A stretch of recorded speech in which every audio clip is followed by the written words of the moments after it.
بسم اللہ الرحمن الرحیم۔ علامہ غلام احمد پرویز صاحب کی تصنیف منو یزداں، باب نمبر 24، در منصور، متفرق صفات خداوندی۔ گزشتہ اوراق میں اللہ تعالیٰ کی جن صفات کا ذکر سامنے آیا ہے، قرآن میں ان کے علاوہ اور بھی متعدد صفات کا ذکر ہے۔ اگر ان تمام صفات کا تفصیلی تذکرہ کیا جائے تو اس کے لیے کئی مجلدات کی ضرورت ہوگی، اس لیے ہم باقی صفات کے صرف اجمالی تعارف پر اکتفا کرتے ہیں۔ اگر آپ ان اجمالی اشارات کی روشنی میں قرآن کریم کا مطالعہ کریں گے تو تفاصیل خود آپ کے سامنے آ جائیں گی۔ اگر آپ ان کا وسیع تر مفہوم سمجھنا چاہیں تو اس کے لیے میری تصنیف لغات القرآن دیکھیے۔ الحکیم، الحکمہ تو گھوڑے کی لگام کو کہتے ہیں۔ لگام کا کام یہ ہے کہ وہ جانور کو منہ زور اور سرکش نہ ہونے دے، بلکہ ٹھیک رفتار سے صحیح راستے پر چلائے جائے۔ لہٰذا الحکمتوں کے معنی ہیں معاملات کو صحیح حدود میں محدود رکھنا اور کسی کو ان سے ادھر ادھر نہ ہونے دینا۔ حکیم اس شخص کو کہتے ہیں جو ہر چیز کو صحیح تناسب و توازن کے ساتھ اس کے ہر تقاضے کو ملحوظ رکھتے ہوئے نہایت حسن و خوبی کے ساتھ بنائے، نیز تمام معاملات کو اسی طرح سر انجام دے۔ ان معانی کی روشنی میں یہ حقیقت واضح ہو جائے گی کہ جب خدا کو الحکیم کہا جائے گا تو اس سے کیا مفہوم ہوگا۔ چونکہ یہ صفت خداوندی بڑی بنیادی اور اہم ہے، اس لیے قرآن کریم میں اس کا ذکر بے شمار مقامات میں آیا ہے، حکیم خبیر، حکیم علیم وغیرہ۔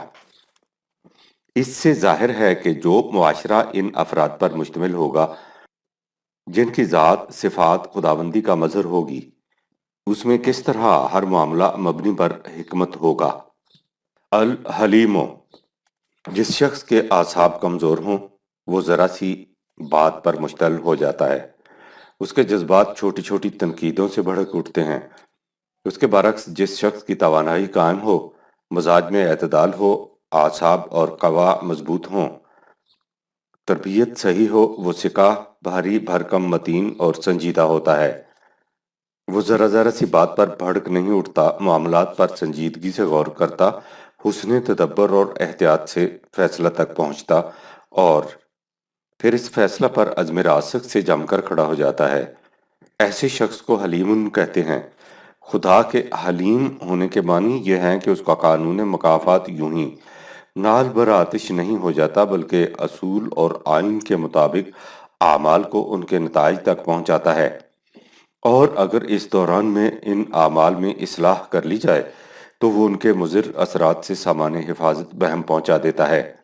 دیکھیے اس حقیقت کو قرآن نے کس انداز میں بیان کیا ہے۔ سورہ بقرہ میں ہے، لا یؤاخذکم اللہ باللغو فی ایمانکم ولکن یؤاخذکم بما کسبت قلوبکم واللہ غفور حلیم۔ سورہ نمبر 2 آیت 225۔ تمہاری قسموں میں جو لغو اور بے معنی قسمیں ہوں ان پر اللہ مواخذہ نہیں کرے گا۔ تم پر جو کچھ مواخذہ ہوگا وہ تو اسی بات پر ہوگا جو سچ مچ کو تم نے سمجھ بوجھ کر کی ہے، اور اس لیے تمہارے دلوں نے اپنے عمل سے کمائی ہے، یعنی بالارادہ ایسا کیا ہے، اور اللہ غفور اور حلیم ہے۔ نیز دیکھیے سورہ 2 آیت نمبر 235۔ جنگ احد میں بعض مجاہدین سے تھوڑی سی چوک ہو گئی تھی، جس کی وجہ سے فتح عارضی شکست میں بدل گئی۔ اس واقعہ کے ضمن میں فرمایا، ان الذین تولوا منکم یوم التقى الجمعان انما استزلهم الشیطان ببعض ما کسبوا ولقد عفا اللہ عنہم ان اللہ غفور حلیم۔ سورہ نمبر 3 آیت 154۔ تم میں سے جن لوگوں نے اس دن لڑائی سے منہ موڑ لیا تھا، جس دن دونوں لشکر ایک دوسرے کے مقابل ہوئے تھے، تو ان کی لغزش کا باعث صرف یہ تھا کہ بعض کمزوریوں کی وجہ سے جو ان میں پیدا ہو گئی تھیں، شیطان نے ان کے قدم ڈگمگا دیے۔ یہ بات نہ تھی کہ ان کے ایمان میں فطور آ گیا ہو۔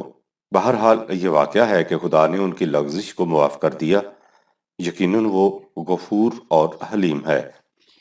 حلیم کا قرآنی مفہوم سمجھنے کے لیے یہی دو مقامات کافی ہیں۔ ان کے علاوہ 7-8 دیگر مقامات پر بھی یہ لفظ استعمال ہوا ہے۔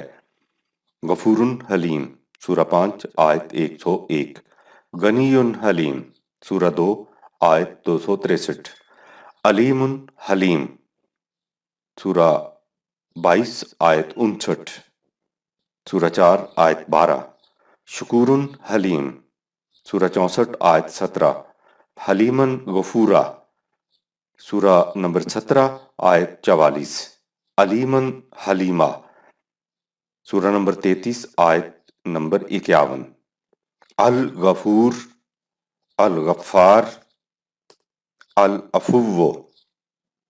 جب کسی شہر میں وبائی مرض کا حملہ ہو تو اکثر و بیشتر آبادی اس کا شکار ہو جاتی ہے، لیکن اس کے باوجود بعض لوگ اس کے حملہ سے محفوظ رہتے ہیں۔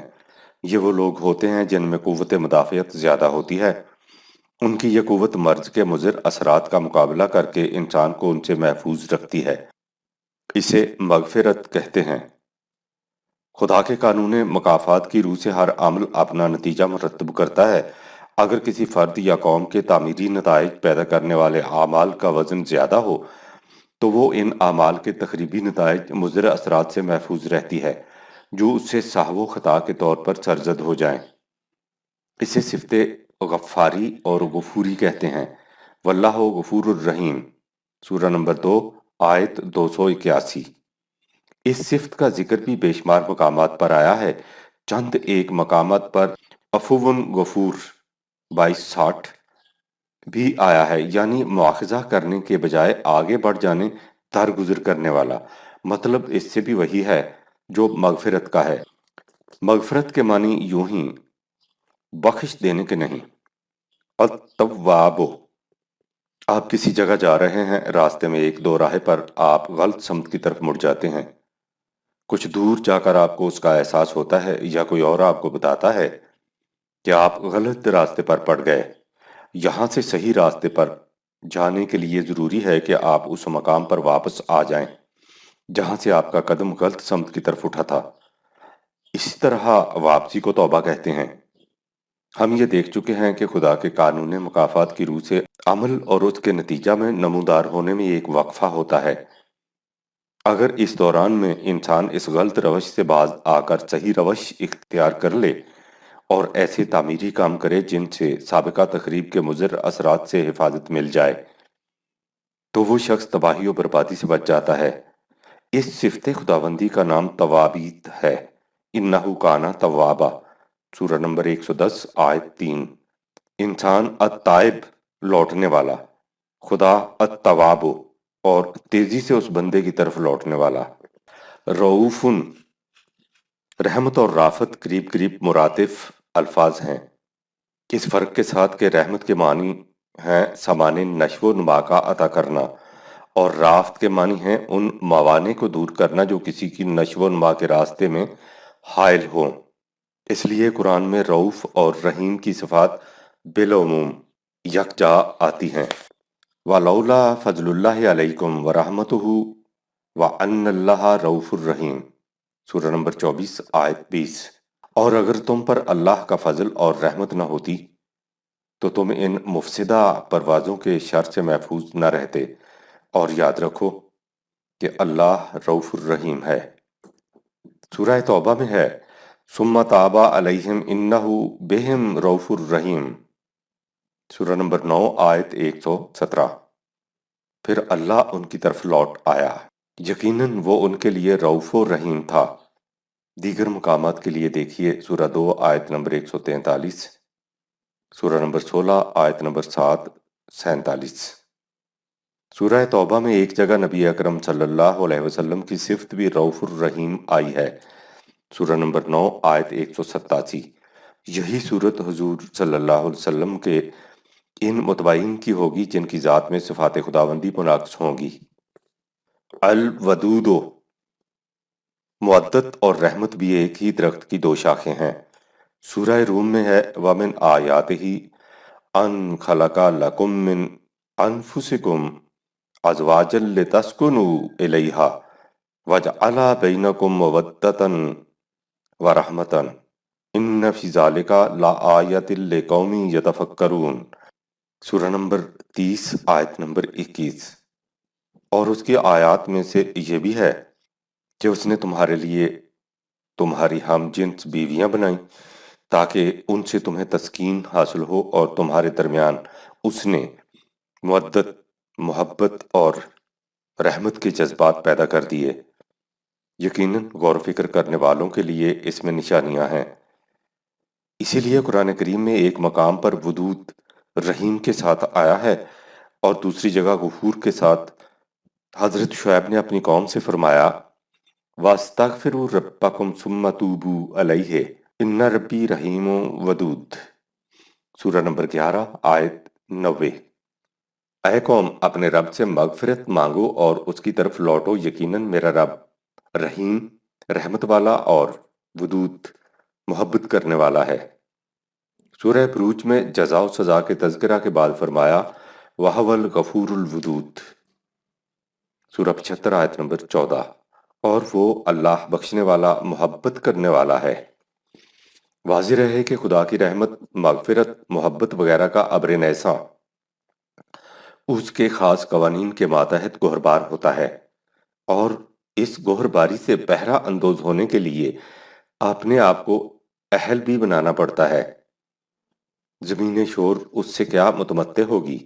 خدا کی محبت کے متعلق فرمایا یا ایہا الذین آمنوا من یرتد منکم عن دینہ فسوف یأتی اللہ بقوم یحبہم ویحبونہ اذلۃ علی المؤمنین اعزۃ علی الکافرین یجاہدون فی سبیل اللہ ولا یخافون لومۃ لائم ذالک فضل اللہ یؤتیہ من یشاء واللہ واسع علیم، سورہ نمبر 5 آیت نمبر 54۔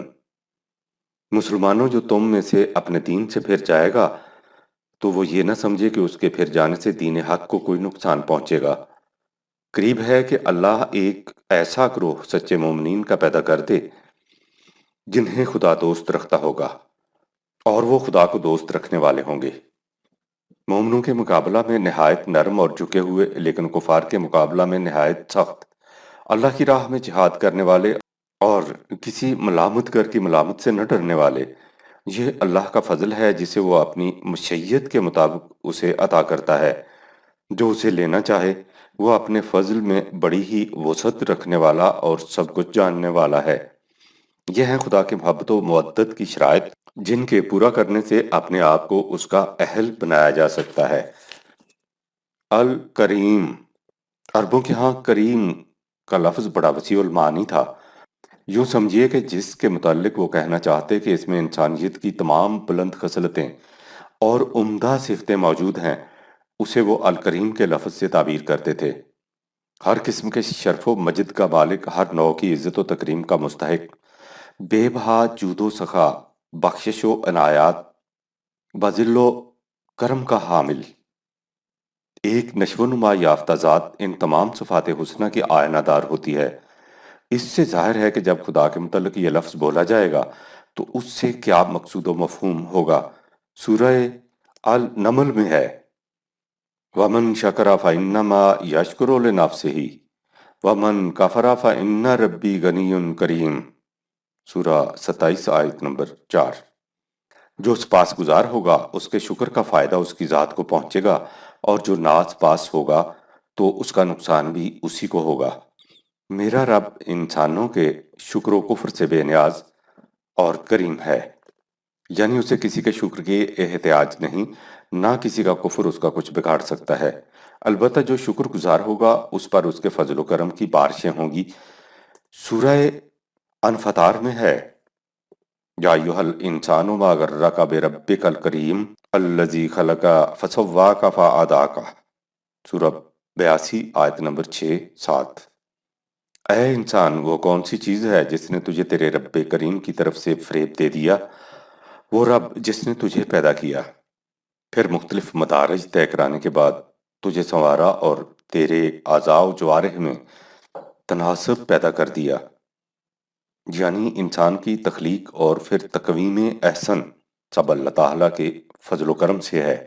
یہاں اللہ تعالیٰ کو کریم کہا گیا ہے لیکن دوسرے مقام پر اسے اکرم کہا گیا ہے۔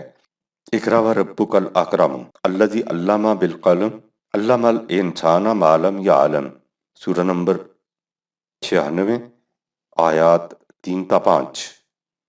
پڑھو اور تمہارا رب اکرم بہت بڑا کریم ہے، وہ جس نے تمہیں قلم سے لکھنے کا علم سکھایا، جس نے انسان کو وہ کچھ سکھایا جسے وہ نہیں جانتا تھا۔ تخلیق و تسویہ انسانی کے وقت رب کریم اور تعلیم انسانی کے وقت رب اکرم۔ کریم اور اکرم میں وہی فرق ہے جو تخلیق و تعلیم میں ہے۔ تخلیق و تسویہ بھی اس کے کرم سے ہے اور تعلیم بھی اس کے کرم سے، لیکن تخلیق کی نسبت تعلیم بہت بڑا کرم ہے، اس لیے اس کے لیے اکرم بہت زیادہ کرم کرنے والا کا لفظ آیا ہے۔ البرو، البرو کے معنی ہیں حدود فراموش وسعتوں کا مالک، زندگی کی راہ میں کشاد کی راہیں پیدا کرنے والا۔ یہ صفت بھی رحیم کے ساتھ آئی ہے۔ اہل جنت کے متعلق فرمایا کہ وہ کہیں گے فمن اللہ علینا ووقانا عذاب السموم انا کنا من قبل ندعوہ انہ هو البر الرحیم، سورہ 52، آیات 27-28۔ سو اللہ نے ہم پر احسان فرمایا اور ہمیں عذاب سموم سے بچایا، ہم یقیناً اس سے بیشتر بھی اللہ کو پکارتے تھے، یقیناً وہ بہت بڑی وسعتوں کا مالک اور رحمت والا ہے۔ الحفیظ، حفاظت کرنے والا، الرقیب، نگران، المہیمن، محافظ، الحی، زندہ اور زندگی بخش، القیوم، قائم، المقیت، محافظ، نگران۔ اللہ تعالیٰ جب تمام کائنات کا خالق، رازق، پروردگار ہے، وہ ہر شے کا علم رکھتا ہے، خبیر و علیم ہے، تو ظاہر ہے کہ ہر شے کا نگران بھی وہی ہے۔ وَرَبُّكَ عَلَىٰ كُلِّ شَيْءٍ حَفِيظٌ، سورہ 34، آیت نمبر 21، سورہ 11، آیت 57۔ اور تیرا رب ہر شے کا نگران ہے۔ دوسری جگہ ہے وَكَانَ اللَّهُ عَلَىٰ كُلِّ شَيْءٍ رَقِيبًا، سورہ 33، آیت 52، سورہ نمبر 4، آیت نمبر 1۔ اور اللہ ہر شے پر نگاہ رکھتا ہے۔ جب حضرت یعقوب علیہ السلام کے بیٹوں نے آپ سے کہا کہ حضرت یوسف کا چھوٹا بھائی اس کے ساتھ کر دیا جائے اور وعدہ کیا کہ وہ اس کی حفاظت کریں، تو آپ نے فرمایا کہ تم کیا حفاظت کرو گے؟ فَاللَّهُ خَيْرٌ حَافِظًا، سورہ نمبر 12، آیت نمبر 64۔ اللہ بہترین حفاظت کرنے والا ہے۔ حضرت سلیمان علیہ السلام کے عہد حکومت میں جو جنات کام پر لگے رہتے تھے، ان کے متعلق فرمایا کُنَّا لَهُمْ حَافِظِينَ، سورہ 21، آیت 82۔ ہم ان پر محافظ تھے۔ سورہ حشر میں المہیمن 59/23 بھی انہی معنوں میں آیا ہے۔ سورہ بقرہ میں ہے کہ کائنات کی نگرانی و حفاظت خدا کو تھکا نہیں سکتی، لا یعودہ حفظہما، سورہ 2، آیت نمبر 255، اس لیے کہ لا تاخذہ سنۃ ولا نوم، سورہ 2، آیت 255۔ نہ اس کی آنکھوں کے لیے نیند ہے، نہ دماغ کے لیے اونگ، وہ الحی القیوم ہے، ایسا زندہ جس کی زندگی کے لیے فنا و زوال نہیں، ہر شے اس کے حکم سے قائم ہے اور وہ اپنے قیام کے لیے کسی کا محتاج نہیں، وہ ہر شے پر محافظ ہے۔ کان اللہ علی کل شیء مقیتا، سورہ 4، آیت 85۔ الحی و خدا کی عظیم صفت ہے۔ کائنات میں سب سے اہم شے زندگی ہے، اہم کے علاوہ محیر العقول بھی، اس لیے کہ جیسا کہ حیات و ممات سے متعلق عنوان میں بتایا جا چکا ہے، انسانی تحقیقات ابھی تک اس راز کو پا نہیں سکیں کہ زندگی کا سرچشمہ کیا ہے۔ قرآن نے بتایا کہ خدا کی ذات الحیو ہے، یعنی وہ از خود زندہ ہے اور دوسروں کو زندگی عطا کرنے والا۔ ظاہر ہے کہ جب یہی صفت انسانی ذات میں منعکس ہو جائے تو خود اس کی اپنی کیفیت کیا ہو جائے گی اور اس کے نتائج کس قدر نفع بخش ہوں گے۔ اس کی اپنی کیفیت تو یہ ہوگی کہ وہ موت سے بھی مر نہیں سکے گی، وہ حیات جاوید کی حامل ہو جائے گی، اور اس کے فیوز کا یہ عالم کہ وہ دوسروں کو سامان حیات عطا کرے گی، جو معاشرہ ایسے افراد پر مشتمل ہوگا اور جو نظام ان کے ہاتھوں سے متشکل اس میں تمام افراد انسانیہ کے لیے زندگی کا سامان فراوانی سے موجود ہوگا، نہ صرف طبعی زندگی کا بلکہ انسانی زندگی کا بھی، یعنی اس میں تمام افراد کی ذات کی نشو و نما کا بھی سامان موجود ہوگا۔ اول و آخر و، اللہ تعالیٰ جہت زمان و مکان سے بلند و بالا ہے۔ جب کچھ نہ تھا تو وہ موجود تھا، جب کچھ نہ ہوگا تو وہ موجود رہے گا۔ هو الاول والآخر، سورہ 57 آیت نمبر 3۔ وہ ازلی و ابدی ہے، ظاہر و باطن ہر جگہ موجود ہے۔ والظاہر والباطن، سورہ 57 آیت 3۔ ہر مقام پر حاضر و ناظر ہے۔ ان اللہ علی کل شیء شہید، سورہ 22 آیت 17۔ اللہ حاضر و ناظر ہے، اس سے کوئی شے پوشیدہ نہیں۔ یہ وہ صفات ہیں جو ذات باری تعالیٰ کے ساتھ مختص ہیں، ان میں کوئی اور شریک نہیں ہو سکتا۔ قریب، جب وہ ہر مقام پر موجود ہے تو یہ سمجھنا بھی غلط ہے کہ وہ کسی خاص مقام پر مقیم ہے۔ فرمایا وَإِذَا سَأَلَكَ عِبَادِي أَنِّي فَإِنِّي قَرِيبٌ أُجِيبُ دَعْوَةَ الدَّاعِ إِذَا دَعَانِ، سورہ نمبر 2 آیت 186۔ اور اے رسول، جب میرا کوئی بندہ میری نسبت تم سے دریافت کرے تو تم اسے بتلا دو کہ میں اس کے قریب ہوں، جب وہ پکارتا ہے تو اس کی پکار سنتا اور قبول کرتا ہوں۔ سورہ ہود میں ہے کہ اِنَّ ربی قریب مجیب، سورہ 11 آیت 61۔ یقیناً میرا رب قریب ہے اور پکار کا جواب دیتا ہے۔ سورہ سبا میں ہے اِنَّهُ سمیع قریب، سورہ 34 آیت 50۔ وہ سب کچھ سننے والا قریب ہے، رگے جان سے بھی قریب۔ وَنَحْنُ أَقْرَبُ إِلَيْهِ مِنْ حَبْلِ الْوَرِيدِ، سورہ 50 آیت نمبر 16، سورہ 56 آیت نمبر 86۔ ہم انسان کی رگے جان سے بھی زیادہ قریب ہیں۔ اللہ تعالیٰ کی ذات کس طرح ہر جگہ موجود ہے اور ہماری رگے جان سے بھی قریب ہے، اس کے متعلق ہم کچھ نہیں سمجھ سکتے، لیکن جیسا کہ پہلے لکھا جا چکا ہے، ہمارا اور خدا کا تعلق اس کے قوانین کی روح سے وابستہ ہے۔ اس لیے ہمیں یہ سمجھنا چاہیے کہ اس کا قانون مکافات اس طرح محیط ہے کہ ہم کہیں بھی ہوں اور کسی حالت میں بھی ہوں، ہم اس کے قانون کی نگاہوں سے اوجھل نہیں ہو سکتے، حتیٰ کہ ہمارے دل میں گزرنے والے خیالات اور نگاہوں کی خیانت بھی اس کے حیطہ سے باہر نہیں رہ سکتی۔ باللفاظ دیگر ہمارا ہر عمل، خیال اور ارادہ خدا کے قانون کے مطابق نتیجہ مرتب کر کے رہتا ہے۔ یہی کیفیت اس معاشرہ کی ہوگی جو قوانین خداوندی کے مطابق متشکل ہوگا۔ اس میں بھی ہر عمل نتیجہ خیز ہو کر رہے گا، نہ کسی کی محنت ضائع ہوگی، نہ مجرم پاداش عمل سے بچ سکے گا۔ اللطیف ہو، لیکن اتنا قریب ہونے کے باوجود اتنا لطیف کے نظر نہ آ سکے۔ لا تدرکہ الابصار وہو یدرک الابصار وہو اللطیف الخبیر، سورہ نمبر 6 آیت 104۔ اسے نگاہیں نہیں پا سکتی لیکن وہ تمام نگاہوں کو پا رہا ہے، وہ بڑا ہی باریک بین و آگاہ ہے۔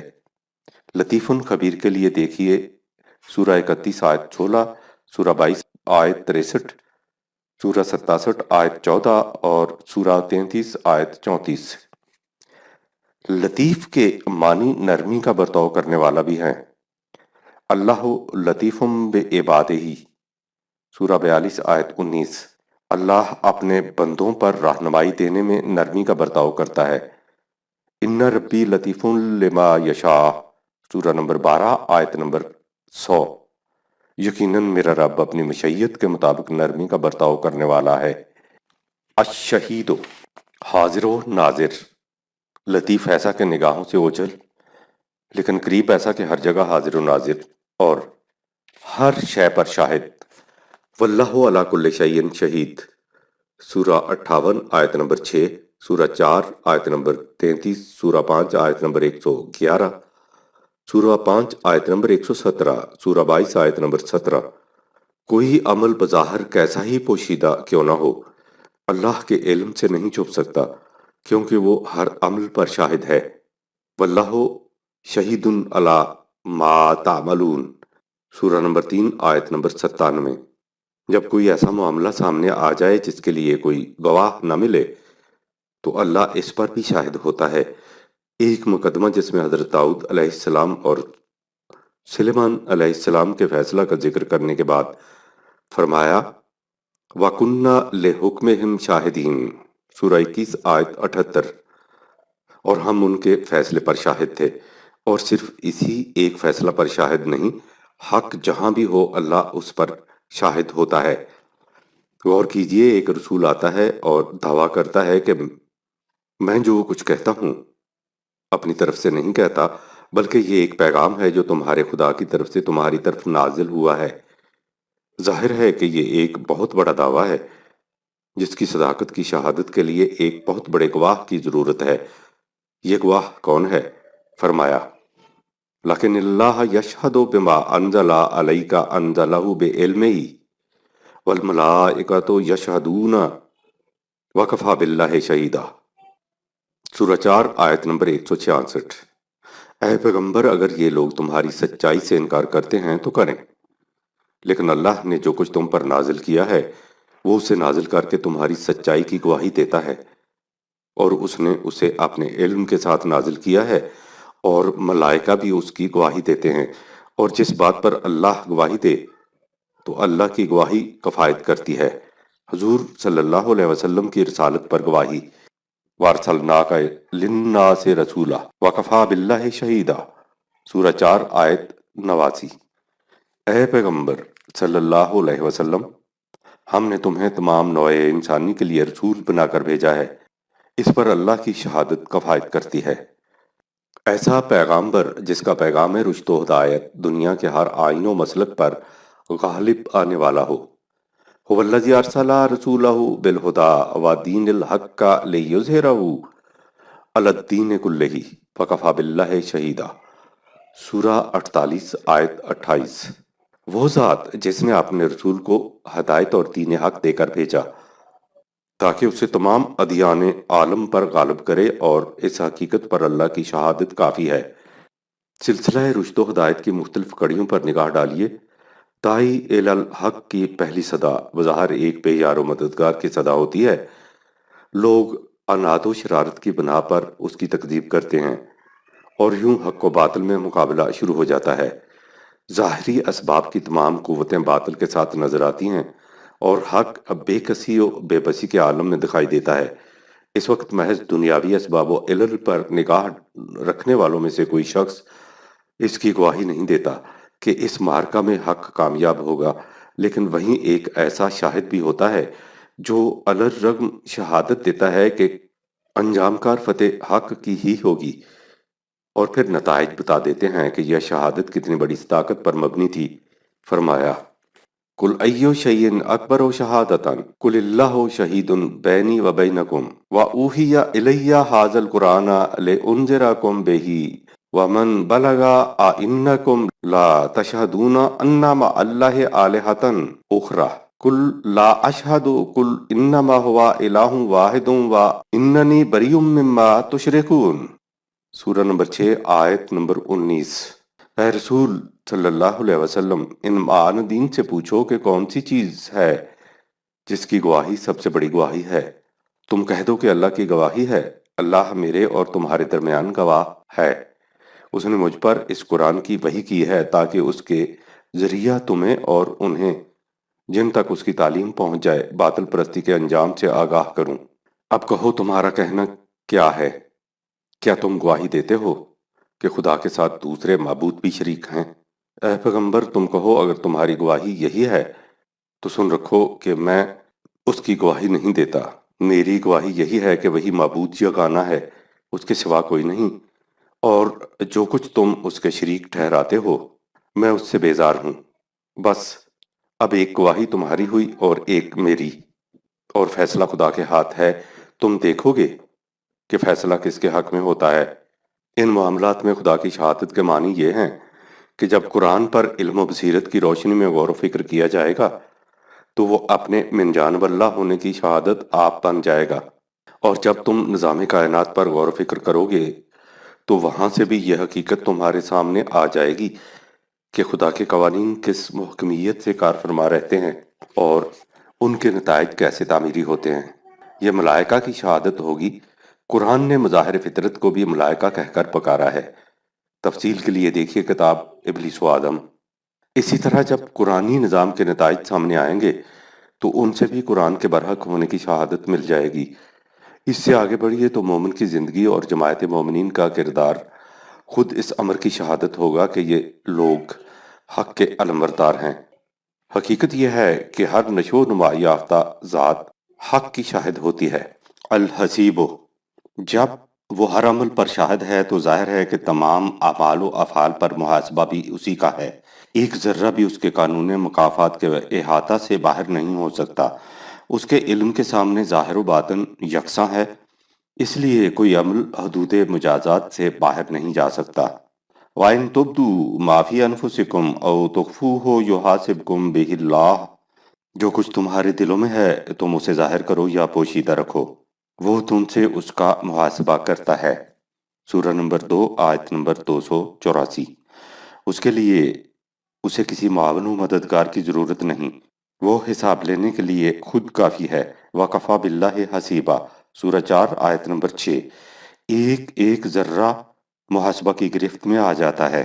وَنَضَعُ الْمَوَازِينَ الْقِسْطَ لِيَوْمِ الْقِيَامَةِ فَلَا تُظْلَمُ نَفْسٌ شَيْئًا وَإِنْ كَانَ مِثْقَالَ حَبَّةٍ مِّنْ خَرْدَلٍ أَتَيْنَا بِهَا وَكَفَى بِنَا حَاسِبِينَ، سورہ نمبر 21 آیت نمبر 47۔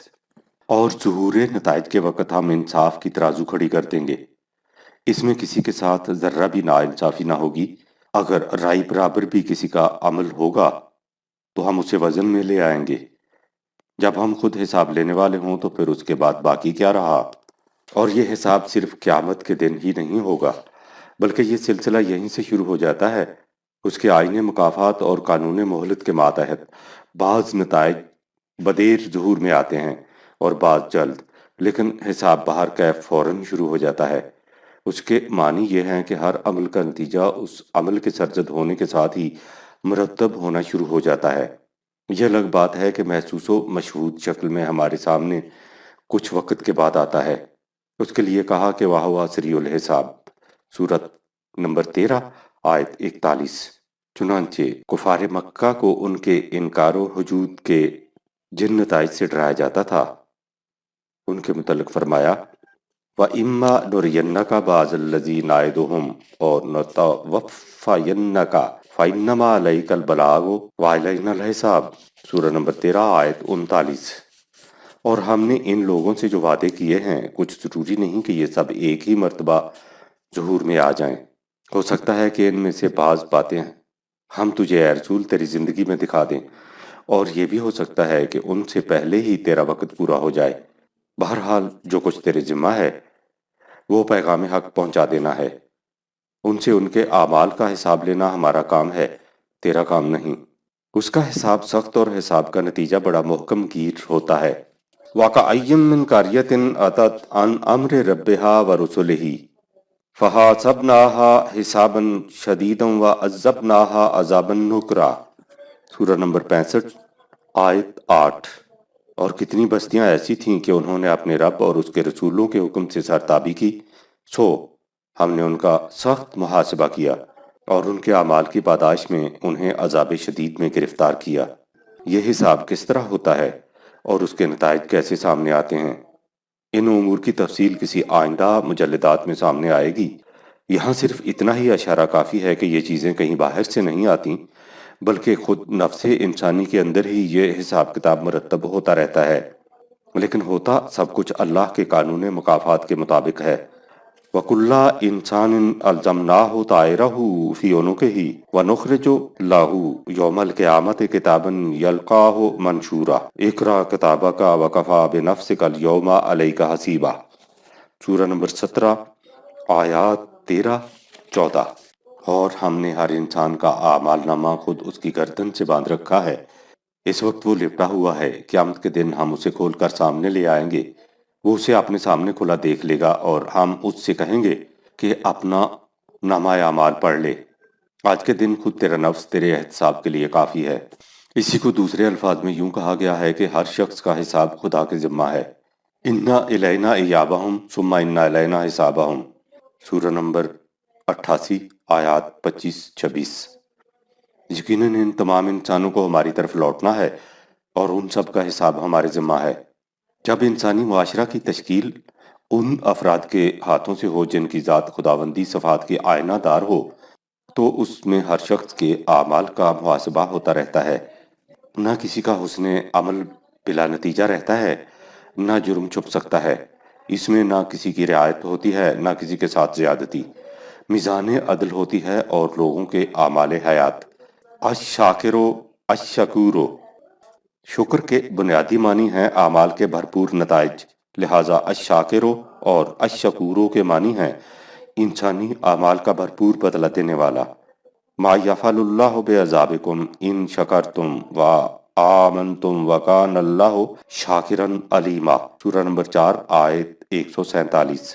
لوگو اگر تم شکر کرو، یعنی خدا کی نعمتوں کی قدر کرو اور انہیں ٹھیک ٹھیک کام میں لاؤ اور خدا پر ایمان رکھو، تو خدا کو تمہیں عذاب دے کر کیا کرنا ہے؟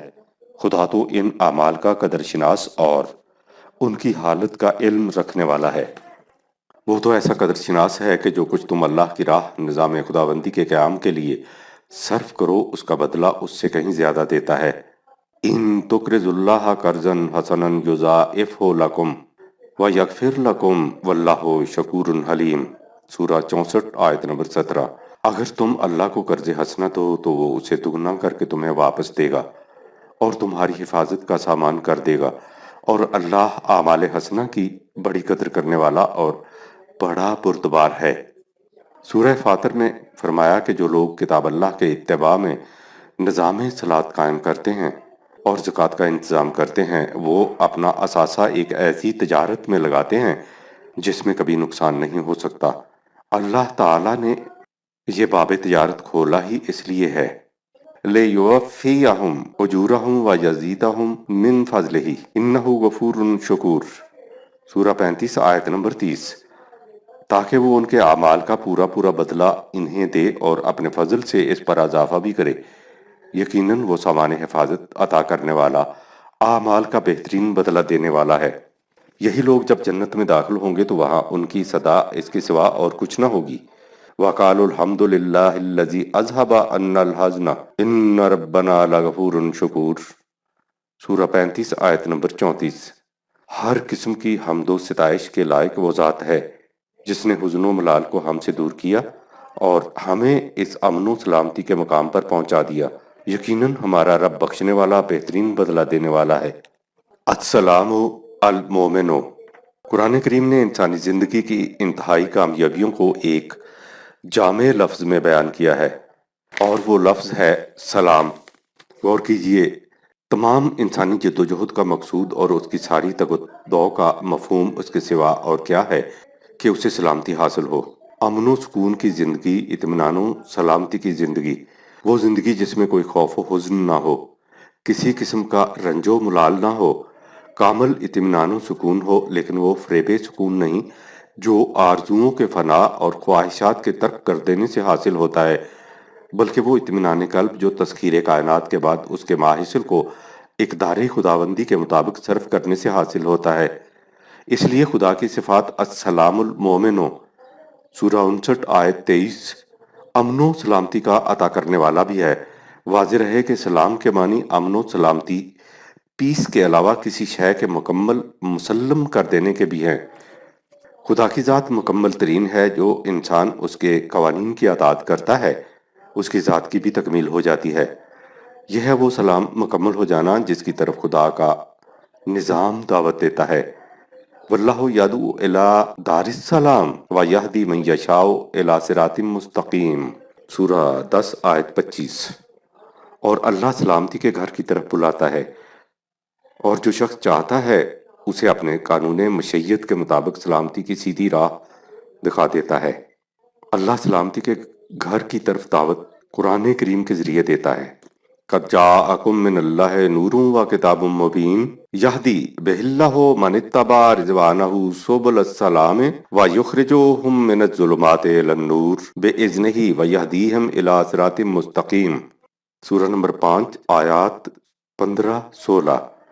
اللہ کی طرف سے تمہارے پاس حق کی روشنی آ چکی، یعنی ایسی کتاب جو اپنی ہدایتوں میں نہایت واضح ہے۔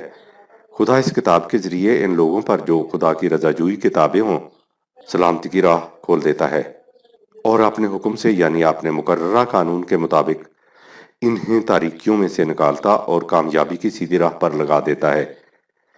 اس لیے خدا کے پاس سلامتی کا گھر ان کے لیے ہے جو اس کی کتاب مبین پر ایمان لائے اور صراط مستقیم پر چلیں۔ وَهَذَا صِرَاطُ رَبِّكَ مُسْتَقِيمًا قَدْ فَصَّلْنَا الْآيَاتِ لِقَوْمٍ يَذَّكَّرُونَ لَهُمْ دَارُ السَّلَامِ عِندَ رَبِّهِمْ وَهُوَ وَلِيُّهُم بِمَا كَانُوا يَعْمَلُونَ۔ سورہ نمبر 6 آیات 127-128۔ اور یہ تمہارے پروردگار کی سیدھی راہ ہے، بے شک ہم نے ان لوگوں کے لیے جو نصیحت و معزت پر دھیان دینے والے ہیں راہ حق کی نشانیاں تفصیل کے ساتھ بیان کر دی ہیں۔ ان لوگوں کے لیے ان کے پروردگار کے نزدیک سلامتی اور عاقبت کا گھر ہے، اور ان کے حسن اعمال کی وجہ سے اللہ ان کا رفیق و مددگار ہے۔ یہی وہ راہ راست ہے جس پر چلنے والوں کے لیے سلامتی ہے۔ وَالسَّلَامُ عَلَىٰ مَنِ اتَّبَعَ الْهُدَىٰ سورہ 20 آیت 47۔ اور الہدا خدا کی ہدایت اب قرآن کریم کے علاوہ اور کہیں نہیں۔ اس لیے شب مبارک میں امن و سلامتی کے پیغام کا نزول شروع ہوا۔ اس کے متعلق فرمایا کہ سلام ہی حتی مطلع الفجر سورہ 97 آیت 5۔ اس شب مبارک میں تمام امور میں سلامتی ہی سلامتی ہے یہاں تک کہ طلوع فجر ہو جائے۔ قرآن کریم مسلمانوں کی ذہنی و قلبی تعلیم کا مرکز ہے، اس لیے وہ سرتاپا امن و سلامتی کا سرچشمہ ہے۔ ملت اسلامیہ کا سیاسی مرکز کعبہ ہے، اس لیے وہ بھی امن و عافیت کا کفیل ہے۔ وَمَن دَخَلَهُ كَانَ آمِنًا سورہ 3 آیت 96۔ جو کوئی اس کی حدود میں داخل ہو گیا امن و حفاظت میں آ گیا۔ غور کیجئے دنیا کو ایسے خطۂ ارض کی کتنی ضرورت ہے جہاں کسی مستبد کے دست تطاول کی رسائی نہ ہو، جہاں پہنچ کر انسان کامل حریت و آزادی کی فضا میں سانس لے، جہاں اسے کسی قسم کا خوف و حزن نہ ہو، جہاں اس کا سب کچھ محفوظ ہو۔ یہ امن و عافیت کا مرکز کعبہ ہے، اس لیے وہ دنیا میں حکومت خداوندی کا مستقر ہے، اور یہ ظاہر ہے کہ جس نظام کا مرکز امن و سلامتی کا سرچشمہ ہو اس کا دائرہ از خود امن و عافیت کا کفیل ہوگا۔ برگزیدہ انسانوں کو سلامتی کی بشارتیں۔ حضرات انبیاء اکرام کو جن کی ذات گرامی نامۂ خداوندی کی مورد تھی امن و سلامتی کی بشارتوں سے نوازا جاتا تھا۔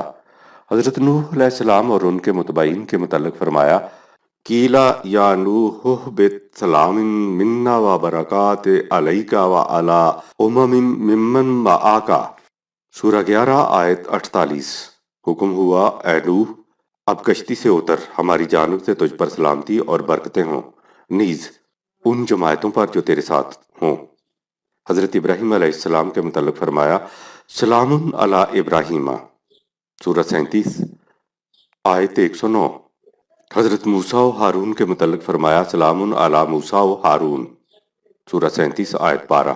اسی طرح حضرت الیاس علیہ السلام کے متعلق فرمایا سلام علی الیاسین سورہ 37 آیت 130۔ حضرت یحییٰ علیہ السلام کے متعلق ارشاد ہے وَسَلَامٌ عَلَيْهِ يَوْمَ وُلِدَ وَيَوْمَ يَمُوتُ وَيَوْمَ يُبْعَثُ حَيًّا سورہ 19 آیت 15۔ اس پر سلامتی ہو جس دن وہ پیدا ہوا، جس دن مرا اور جس دن پھر زندہ اٹھایا جائے گا۔ ایسا ہی حضرت عیسیٰ علیہ السلام کے متعلق ہے، سورہ 19 آیت نمبر 33۔ تمام مرسلین کے متعلق فرمایا وَسَلَامٌ عَلَى الْمُرْسَلِينَ سورہ 37 آیت 181۔ تمام برگزیدہ بندوں کے متعلق ارشاد ہوا قُلِ الْحَمْدُ لِلَّهِ وَسَلَامٌ عَلَىٰ عِبَادِهِ الَّذِينَ اصْطَفَىٰ اللَّهُ خَيْرٌ عَمَّا يُشْرِكُونَ سورہ 27 آیت 59۔ کہو کہ تمام تعریف اور ستائش اللہ کے لیے اور سلامتی خدا کے برگزیدہ بندوں کے لیے، تو کیا اللہ بہتر ہے یا وہ جنہیں یہ لوگ اس کے ساتھ شریک ٹھہراتے ہیں؟ جنت میں سلامتی۔ یہ سب وہ حضرات ہیں جن کی ذات صفات خداوندی کا آئینہ ہے، اس لیے ان کے لیے سلامتی ہے۔ جو معاشرہ ایسے افراد کے ہاتھوں متشکل ہو جن کی ذات نشو و نما پا کر صفات خداوندی کی مظہر ہو، وہ معاشرہ اس دنیا میں جنتی زندگی کا آئینہ دار ہوتا ہے، اور جب یہ افراد اس دنیا کے بعد اگلی زندگی میں جائیں تو انہیں وہاں بھی جنتی زندگی نصیب ہوگی۔ اخروی جنت زندگی کے ارتقائی منازل سے عبارت ہے، اور یہ منازل وہی افراد طے کر سکیں گے جن کی ذات نشو و نما یافتہ ہوگی۔ ان افراد کے متعلق ارشاد ہے: ان المتقین فی جنات و عیون ادخلوہا بسلام آمنین، سورہ 15 آیات 45-46۔ بلا شبہ متقی باغوں اور چشموں کی راحت میں ہوں گے، ان سے کہا جائے گا امن و سلامتی کے ساتھ ان میں داخل ہو جاؤ۔ سورہ دخان میں ہے: ان المتقین فی مقام امین، یقیناً متقی امن کی جگہ میں ہوں گے، وہاں ناشائستگی کی کوئی بات نہیں ہوگی، ہر طرف سے سلامتی کی صدائیں کانوں میں پڑیں گی۔ لا یسمعون فیہا لغوا الا سلاما، سورہ 19 آیت 62۔ اس زندگی میں کوئی لغو بات ان کے کانوں میں نہ پڑے گی، جو کچھ سنیں گے وہ سلامتی کی صدا ہوگی۔ اہل جنت کی دعائیں اور صدائیں سب سلامتی کے لیے ہوں گی۔ دعواہم فیہا سبحانک اللہم وتحیتہم فیہا سلام وآخر دعواہم ان الحمد للہ رب العالمین، سورہ 10 آیت نمبر 10۔ وہاں ان کی پکار یہ ہوگی: خدایا تو ہر نقص سے دور ہے۔ ان کی دعا یہ ہوگی: سلامتی ہو، اور خاتمہ یہ ہوگا: الحمدللہ رب العالمین۔ اہل اعراف جنت والوں کے پاس یہی ہدیہ سلام بھیجیں گے: وَنَادُوا أَصْحَابَ الْجَنَّةِ أَنْ سَلَامٌ عَلَيْكُمْ، سورہ 7 آیت نمبر 46۔ یہ لوگ اہل جنت کو پکاریں گے کہ تم پر سلامتی ہو۔ ملائکہ آئیں گے اور اہل جنت کو امن و سلامتی کا ہدیہ تہنیت پیش کریں گے۔ وَالْمَلَائِكَةُ يَدْخُلُونَ عَلَيْهِم مِّن كُلِّ بَابٍ سَلَامٌ عَلَيْكُمْ بِمَا صَبَرْتُمْ فَنِعْمَ عُقْبَى الدَّارِ، سورہ 24 آیت نمبر 23۔ ملائکہ ہر دروازے سے ان پر آئیں گے اور کہیں گے: یہ جو تم نے دنیا کی زندگی میں استقامت سے کام لیا تو اس کی وجہ سے آج تم پر سلامتی ہو۔ پھر کیا ہی اچھا عاقبت کا ٹھکانہ ہے جو ان لوگوں کے حصہ میں آیا ہے۔ اسلامی معاشرت میں سلام و تہنیت کا جو انداز اہل جنت کا ہوگا، مومنین کو اسی کی تلقین اس زندگی میں کی گئی ہے، یا یوں کہیے کہ باہمی دعا سلام کا جو اسلوب مسلمانوں کی موجودہ معاشرت میں رکھا گیا ہے، وہی جنت کی زندگی میں ہوگا۔ غور کیجئے کہ اگر زندگی اسلامی خطوط پر متشکل ہو جائے تو کس طرح اسی دنیا میں امن و سلامتی کی جنت آباد ہو جائے۔ مسلمانوں کی معاشرتی زندگی کے متعلق ارشاد ہے: یا ایہا الذین آمنوا لا تدخلوا بیوتا غیر بیوتکم حتی تستأنسوا وتسلموا علی اہلہا ذالکم خیر لکم لعلکم تذکرون، سورہ نمبر 24 آیت 27۔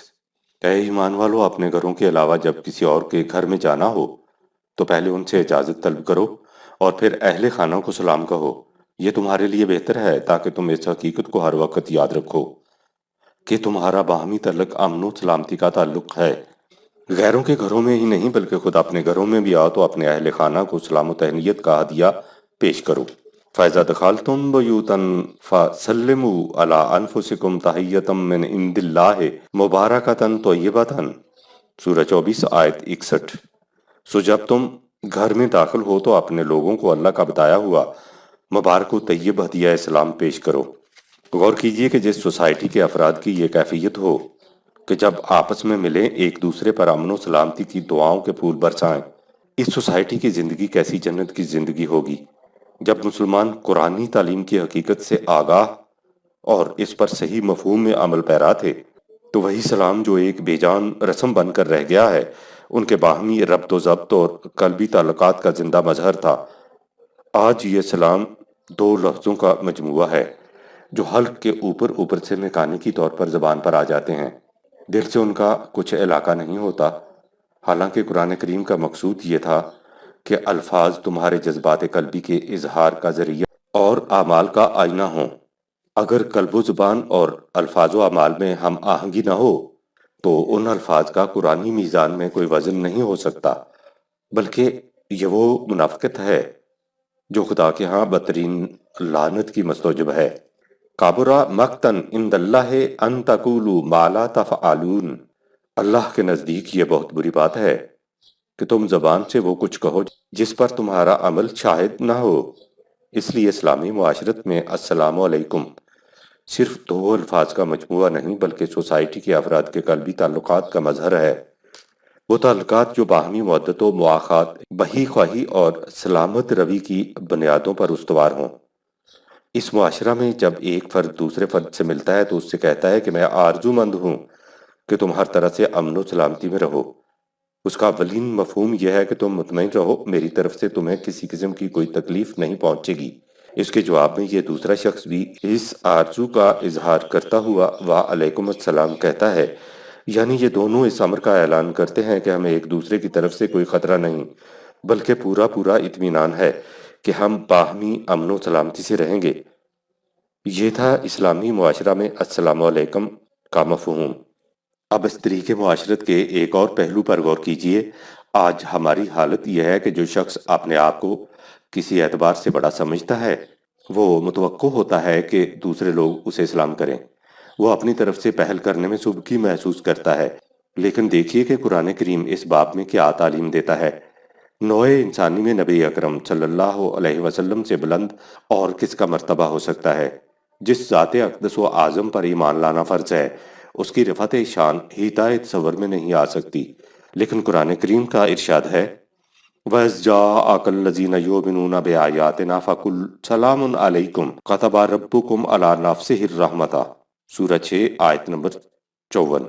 اور اے پیغمبر، جب وہ لوگ تمہارے پاس آئیں جو ہماری آیات پر ایمان رکھتے ہیں تو تم ان سے کہو تم پر سلام ہو، تمہارے رب نے اپنے اوپر رحمت لازم ٹھہرا دی ہے۔ یعنی فرد امت کے لیے امن و سلامتی کی آرزوئیں، اور ان آرزوؤں کی تکمیل کے لیے عملی پروگرام کا تعین خود مرکز ملت کی طرف سے ہونا چاہیے۔ اسلام کا مادہ بھی سین لام میم ہے۔ ہمارے ہاں عام طور پر اسلام کے معنی امن و سلامتی کا مذہب کیے جاتے ہیں۔ یہ بھی ٹھیک ہے کہ اسلام امن و سلامتی کا دین ہے، لیکن امن و سلامتی تو ایک منفی کیفیت ہے، یعنی شر و فساد کا نہ ہونا۔ اس میں مثبت پہلو نہیں ہے۔ لیکن جب سین لام میم کے دوسرے معنی پر غور کرتے ہیں تو اس میں مثبت پہلو ابھر کر سامنے آ جاتا ہے۔ وہ دوسرے معنی ہیں مکمل ہونا، کسی کی کمی کو پورا کر کے اس کی ذات کی تکمیل کر دینا۔ اس اعتبار سے دیکھیے تو اسلام اس نظام کا نام ہے جس میں ہر فرد امن و عافیت میں بھی رہتا ہے اور اس کی انسانی صلاحیتوں اور ذات کے مضمرات کی تکمیل بھی ہوتی جاتی ہے۔ اس طرح اسلام منفی اور مثبت دونوں پہلوؤں کا حسین امتزاج بن جاتا ہے۔ العالی بالاتر، العظیم صاحب عظمت، العلی برتر، المتعال بلند مرتبہ۔ صفحہ عرض پر سب سے زیادہ بلند مرتبہ ہستی انسان کی ہے، اور انسانیت کی میزان میں اس شخص کو سب سے زیادہ عالی مرتبت سمجھا جاتا ہے جس کی ذات پرسنالٹی سب سے زیادہ نشو و نما یافتہ ڈیولپڈ ہو۔ اللہ کی ذات مکمل ترین ہے، اس لیے اس کا مقام بھی بلند ترین۔ جس عظمت اور بلندی کا مالک وہ ہے اس کا تصور بھی انسان نہیں کر سکتا۔ وَهُوَ علی العظیم سورہ 2 آیت 255۔ اور وہ ذات سب سے بلند اور عالی مرتبت ہے۔ عالم الغیب والشہادت الکبیر المتعال سورہ نمبر 13 آیت نمبر 9۔ غیب و شہادت کا جاننے والا، سب سے بڑا بلند مرتبہ عالم اور ساتھ حکیم بھی۔ انہو علی حکیم سورہ 42 آیت 51۔ بے شک وہ صاحب حکمت و مرتبت ہے۔ علم و حکمت سے آگے بڑھ کر انسان کے نزدیک بلندی مرتبت کا معیار حکومت و سطوت ہے۔ جتنا بڑا صاحب حکومت اتنا ہی بڑا صاحب مرتبت۔ لیکن قرآن کریم اللہ کے سوا کسی اور کی حکومت کو تسلیم نہیں کرتا، اس لیے جب حکومت اس کی ہے تو بلندی و کبریائی کے شایان نشان بھی وہی ہے۔ فالحکم للہ علی الکبیر سورہ 40 آیت نمبر 12۔ حکومت تمام اس خدا کی ہے جو بلند مرتبہ صاحب جبروت کبریائی ہے، اس حکومت میں اس کا کوئی شریک نہیں۔ ذالک بأن اللہ هو الحق وأن ما يدعون من دونه هو الباطل وأن اللہ هو العلی الکبیر سورہ 22 آیت نمبر 62۔ یہ اس لیے ہے کہ حق اللہ ہی کی ہستی ہے اور جن ہستیوں کو یہ اس کے سوا پکارتے ہیں باطل ہیں، اور اس لیے بھی اللہ ہی کی ہستی بلند مرتبہ بڑائی والی ہے۔ بادشاہ حقیقی فقط وہی ہے۔ فَتَعَالَى اللَّهُ الْمَلِكُ الْحَقُّ سورہ 20 آیت نمبر 114۔ پس ہر طرح کی بلندی اللہ کے لیے ہے، وہی جہاندار حقیقی ہے۔ انسان کے لیے یہی زیبا ہے کہ ساری دنیا سے بڑا ہو کر اس بڑائی کے مالک خدا کے سامنے جھکے۔ کائنات کی ہر شے اس کے تابع فرمان ہو، لیکن یہ اس شاہنشاہ حقیقی کے متعین فرمودہ پروگرام کی تکمیل میں سرگرم عمل رہے۔ فسبح باسم ربک العظیم، سورہ 56 آیت نمبر 74۔ اپنے عظمتوں والے پروردگار کے نام کی برتری و بلندی دنیا میں ثبت کر۔ سبح اسم ربک الاعلی، سورہ 87 آیت نمبر 1۔ اس لیے کہ کوئی اس کی برابری کا دعویٰ نہیں کر سکتا، وہ اس سے بہت بلند ہے۔ سبحانہ و تعالی عما یشرکون، سورہ 16 آیت 1۔ اس کی ذات شرک سے پاک اور بلند ہے، ان تمام باتوں سے منزہ اور بلند جو انسانی ذہن اس کی طرف منسوب کرتا ہے۔ سبحانہ و تعالی عما یصفون، سورہ 6 آیت نمبر 10۔ ان تمام حفوات سے پاک اور برتر جو اس کے متعلق جہالت کی بنا پر کہی جاتی ہیں۔ سبحانہ و تعالی عما یقولون علوا کبیرہ، سورہ 17 آیت 43۔ عالی مرتبت خدائی بندے، ظاہر ہے کہ جب خدائے بلند و برتر اس درجہ عالی مرتبت ہے تو دنیا میں اس کی حکومت قائم کرنے والے بندے بھی کس بلندی پر ہوں گے، ایسی بلندی پر کہ کوئی اور قوم ان کی گرد تک بھی نہ پہنچ سکے۔ انہی کے متعلق کہا کہ وَلَا تَهِنُوا وَلَا تَحْزَنُوا وَأَنْتُمُ الْأَعْلَوْنَ إِن كُنتُم مُّؤْمِنِينَ، سورہ 3 آیت نمبر 138۔ مت ہمت ہارو، بالکل غمگین نہ ہو، تم ہی سب سے برتر و اعلیٰ ہو بشرطے کہ تم سچے مومن ہو۔ وہ جماعت جس کی شان یہ ہے کہ مومن بالائے ہر بالا ترے، غیرت او برتنا بدہم سرے۔ اقبال۔ جس طرح ان کا خدا تمام موجودات میں اپنے علو مرتبت پر رفعت شان کے لحاظ سے وحدہ لا شریک ہے، اسی طرح اس کے بندوں کی یہ جماعت تمام نوع انسانی میں اپنا شریک و حریف نہیں رکھتی۔ خرقہ لا تحزنوا اندر پرش، انتم الاعلون تاج بر سرش، می کشت بارے دو عالم دوش او، بحر و بر پروردہ آغوش او، پیش باطل تیغ و پیش حق سپر، امر و نہی او عیار خیر و شر، در فضائے این جہان ہائے ہو، نغمہ پیدا نیست جز تکبیر او۔ لیکن ان کی یہ رفعت اور بلندی نہ سرکشی و تمرد کی پیدا کرتا ہوگی، نہ اسے پیدا کرنے کا موجب ایک علو مرتبت فرعون ہے جس کا دعویٰ تھا کہ انا ربکم الاعلی، میں تمہارا رب اعلیٰ ہوں، لیکن اس کا دعویٰ خود فریبی پر مبنی تھا۔ تمرد و سرکشی کبھی حقیقی بڑائی نہیں ہو سکتی، بڑائی وہی بڑائی ہے جو قوانین خداوندی کے سامنے جھکنے سے حاصل ہو، قیام وہی قیام ہے جس کے ساتھ سجدہ بھی شامل ہو۔ حقیقی بڑائی فرعون کا حصہ نہ تھی، حضرت موسیٰ علیہ السلام کا حصہ تھی۔ جب ساحرین فرعون سے مقابلہ ہوا اور حضرت موسیٰ علیہ السلام نے ہراس محسوس کیا کہ لوگ ساحرین کے جادو سے متاثر نہ ہو جائیں تو ارشاد ہوا کہ لا تخف انک انت الاعلی، سورہ 20 آیت نمبر 68۔ اندیشہ نہ کرو، یقیناً تم ہی غالب رہو گے، اس لیے کہ حقیقی غلبہ کے لیے صداقت ضروری ہے، اور صداقت حضرت موسیٰ علیہ السلام کے ساتھ تھی، آل فرعون کے ساتھ نہ تھی۔ اسی لیے فرمایا کہ حق و صداقت کی مخالفت کرنے والوں کے منصوبے ہمیشہ پست ہو جاتے ہیں اور اللہ کی بات بلند رہتی ہے۔ وَجَعَلَ كَلِمَةَ الَّذِينَ كَفَرُوا السُّفْلَىٰ وَكَلِمَةُ اللَّهِ هِيَ الْعُلْيَا وَاللَّهُ عَزِيزٌ حَكِيمٌ، سورہ 9 آیت نمبر 40۔ اور اس نے بالآخر کافروں کی بات پست کی، اور اللہ ہی کی بات ہے جس کے لیے بلندی ہے، اور اللہ غالب حکمت والا ہے۔ لہٰذا ہر قسم کی بڑائی اور عظمت اللہ کے لیے، اللہ کے دین کے لیے اور اس ملت کے لیے ہے جو دنیا میں اس کے دین کے تمکن کا باعث ہو۔ المتینو، قوت والا، العزیزو، زبردست غالب۔ عزت کے معنی بھی قوت کے ہیں، لیکن ایسی قوت جس کے ساتھ غلبہ بھی شامل ہو، اس لیے عزیز کے معنی صاحب غلبہ ہوں گے۔ متانت میں بھی قوت کا مفہوم پنہا ہے، لیکن ایسی قوت جس میں کہیں ڈھیل نہ ہو، کسر نہ ہو۔ اس لیے متین ایسا صاحب قوت ہوگا جس کی تدابیر مضبوط و محکم ہوں۔ فرمایا والذین کذبوا بآیاتنا سنستدرجهم من حیث لا یعلمون واملی لهم ان کیدی متین، سورہ نمبر 7 آیات 182 183۔ اور جن لوگوں نے ہمارے قوانین کو جھٹلایا ہم انہیں بتدریج آخری نتیجہ تک لے جائیں گے، اس طرح کہ انہیں خبر بھی نہ ہوگی۔ ہم انہیں ڈھیل دیتے ہیں اور ہماری مخفی تدبیر یعنی قانون مجازات بڑی ہی مضبوط ہے، اس لیے کہ اللہ تعالیٰ تمام قوتوں کا مالک اور متین و مقتدر ہے۔ ان اللہ هو الرزاق ذو القوۃ المتین، سورہ 51 آیت 58۔ یقیناً اللہ رزق دینے والا محکم قوتوں کا مالک ہے۔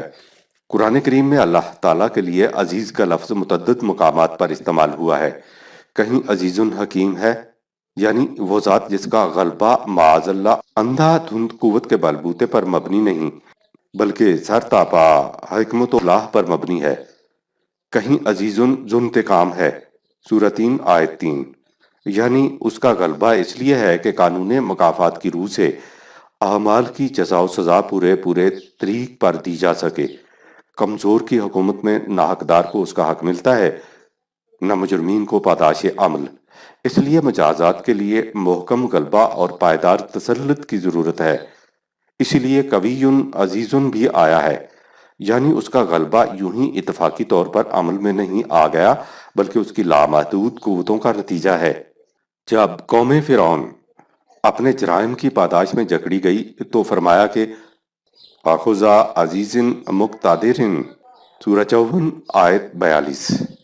اسے اس ہستی نے پکڑا جو غالب اور صاحب اقتدار ہے، وہ رب العزت ہے، سورہ 37 آیت 180۔